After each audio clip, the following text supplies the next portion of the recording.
Hi friends, Jessica ஆகாஷ்க்கு term holidays 9 நாள் வீட்ல தான் இருக்க போறாங்க. எழுப்புறதுக்கு அலாரமும் தேவையில்லை, இந்த நேரத்துக்கு இதை பண்ணணும்னு எந்த மெனுவும் கிடையாது. ஆனா நான் ஒண்ணு யோசித்து வச்சிருக்கேன். ஸ்நாக்ஸோ லஞ்சோ பிரேக்ஃபாஸ்டோ எதை பண்ணனாலும் பிள்ளைங்களுக்கு சிம்பிளா பண்ணாலும் சூடா பண்ணி கொடுக்கணும்னு நினைச்சிருக்கேன். இன்னைக்கு அதுவும் 7:30க்கு தான் எழும்பியிருக்கேன். இட்லி தான் அவிக்க போறேன். கருப்பு கவுனி அரிசியில இட்லி நிறைய வாட்டி கேள்விப்பட்டிருக்கேன். நான் இதுவரை ட்ரை பண்ணல. ஃபர்ஸ்டா ஃபுல்லும் அரிசி வச்சு ட்ரை பண்ணா பிள்ளைங்க எப்படி சாப்பிடுமோ தெரியல.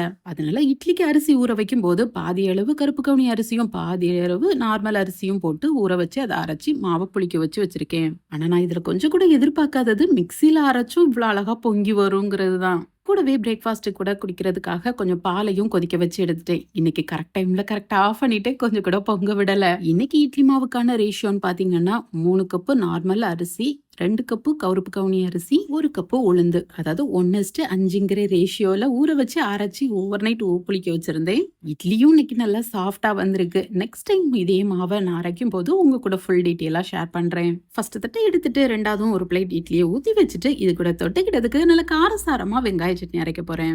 ஒரு பெரிய சைஸ் பல்லாரி, 10 சின்ன வெங்காயம், 4 பல் பூண்டு, 6 வத்தல், ஒரு தக்காளி நல்லா கிளீன் பண்ணிட்டு அலசிட்டு கட் பண்ணியும் எடுத்து வைக்கேன். இது கூட ஒரு நீல கோது புளி, கொஞ்சமா தேவைக்கு உப்பும் வச்சு நல்ல பேஸ்டா அரைச்சிட்டு 1 ஸ்பூன் நாட்டு சர்க்கரையும் சேர்த்து ஒரு அடி அடிச்சு எடுத்துறதேன். இப்ப இதுக்கு ஒரு சின்ன தாளிப்பு கொடுக்கலாம். தேங்காயில கடுகு, உளுந்தம்பருப்பு, கருவேப்பிலை தாளிச்சுட்டு அடிச்சு வச்ச பேஸ்டையும் உள்ள சேர்த்து கொஞ்சம் இந்த பச்சை வாசனை போக 2 கொதி வந்தோடனே ஆஃப் பண்ணிட்டோம்னா புளிப்பு, உப்பு, காரம், இனிப்பு இப்படி பல சுவைகள் சேர்ந்த வெங்காய சட்னி சிம்பிளா ரெடி.